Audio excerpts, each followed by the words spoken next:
Hey, Mrparka here to review a new one by Richard Griffin. This is yet to be released. I believe it's making some, festival circuits and whatnot right now. But you guys be familiar with Richard Griffin. He does tons of movies. Most recently, Flesh for the Inferno, Normal, Frankenstein's Hungry Wax Museum of the Dead, stuff like that. I'm a big fan of the guy's work, and this is Seven Dorms of Death. Obviously, a take on Fulci's AK title for the Beyond the Seven Doors of Death, which I can appreciate. This was actually written. The screenplay for this, the main story here, was actually written by Matthew Jason Walsh, who you guys will be familiar with, which is one of my personal favorites movies. He wrote and directed a movie called Bloodletting, which is a low-budget shot-on-video movie, I believe, made in the late 90s. Really like that film. And you can tell this guy has a lot of love for horror, in particular Italian horror. I believe all the people involved with it do love their, like a healthy helping of Italian horror films. Essentially, the plot here is a group of kids that want to redo a play, the Yellow King or something, the King Yellow, which is obviously a take on a giallo title. The play in itself is kind of a take on stage fright, with all the kids, the people doing the play, and a killer comes in on the stage and starts picking them off. So you already got shout-outs to giallos, of course, and stage fright and whatnot. The first opening death in this film is directly taken pretty much from Suspiria, with the heart stabbing and the overdrawn, elongated death. The movie is very self-aware and is completely over the top and ridiculous, and there's a lot of technical gags in here that are really funny and I think work really well. The actors will essentially look really like right almost at the camera, and then smoke will come in and that's their cue and stuff like that. There's a couple pair of cops in here. One's doing they're ridiculously over the top. One's doing his best Dirty Harry impersonation.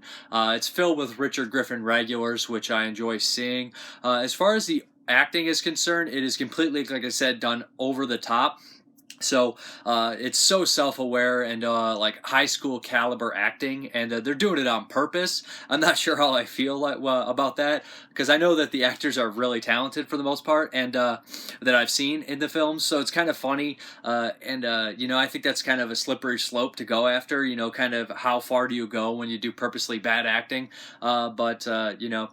And also we get into these weird layers of they're actors in a film, of course, and then they're purposely acting bad, but then they get on top of the stage and they're acting bad, but they're also playing bad actors. So you have like 3 layers of acting in the film, which is kind of ridiculous. The movie takes place at the Charles Ward Theater. Obviously, shout out to H.P. Lovecraft, but Fulci would use Dunwich and stuff like that, and Ward in some of his movies, like House by the Cemetery and City of the Living Dead. So it's more of a shout out to Fulci doing a shout out to H.P. Lovecraft, stuff like that. There's shout outs to Evil Speak in here, 80s style computers with satanic images and stuff like that. Everybody's wearing bad wigs. Like I said, the technical stuff cracks me up, with people looking right at the camera, people walking through the same sets over and over again, people in the background when they shouldn't be, popsicle colors changing, fog cues and stuff like that. Just ridiculous stuff like that is enough to keep you entertained, popping out all the mistakes, stand-ins that are clearly not the right person, this weird obsession with Judas Priest throughout the movie.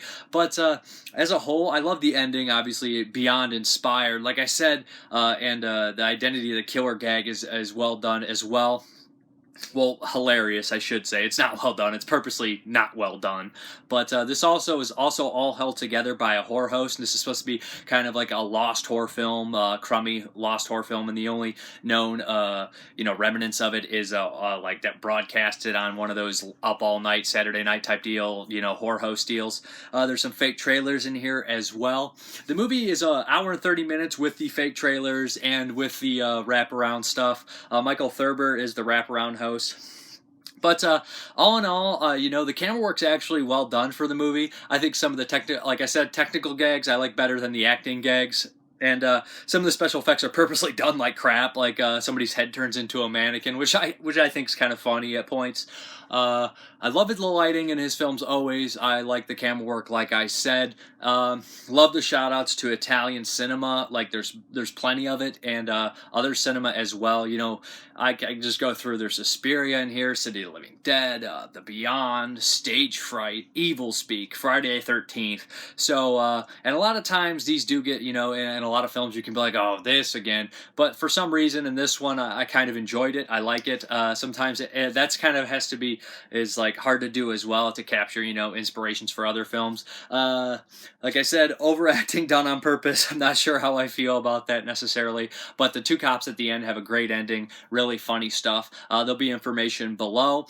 I would say check this one out. It is oh, I almost forgot the music. The music in the movie is probably one of my favorite things as well. Definitely old school inspired, good stuff, and it pretty much has a music video in the film. The characters are all over the top. Again, obviously doing overacting and nonsensical, crazy stuff. But if you like Richard Griffin's stuff and you also like Italian horror films and silly, over the top, crazy stuff, Italian inspired, with good camera work, and you can tell they know what they're doing, then check out the 7 Dorms of Death. I'm Mrparka. Thank you very much for watching, and have a good one.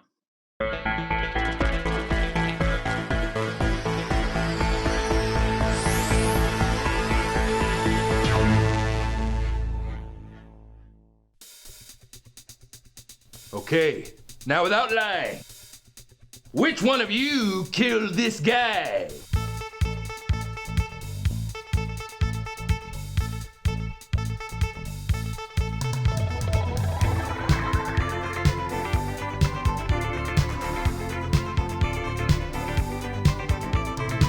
You ran over your head this time, Peach.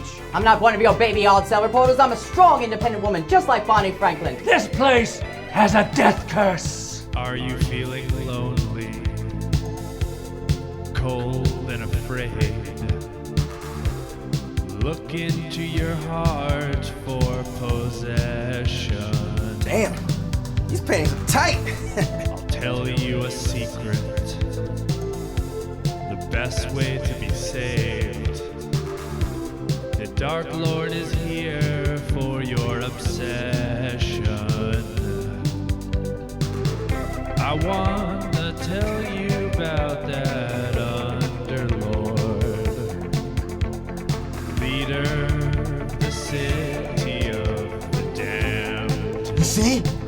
It says Yog Sothoth. But when I finally say his name to you, Goddamn kids and their sex! I know that you will understand. Satan is for you.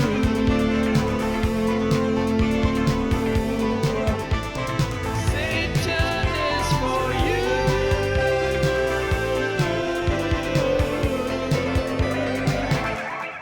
Make a decision.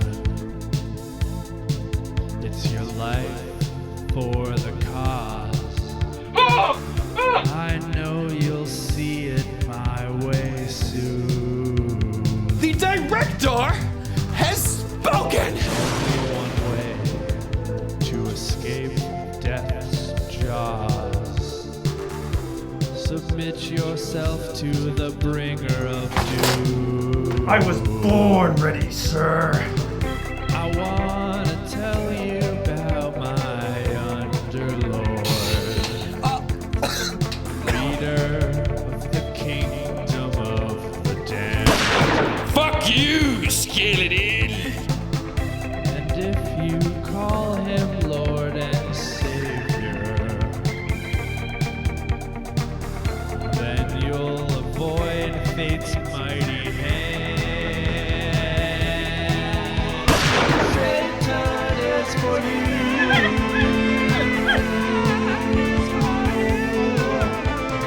Satan is for you.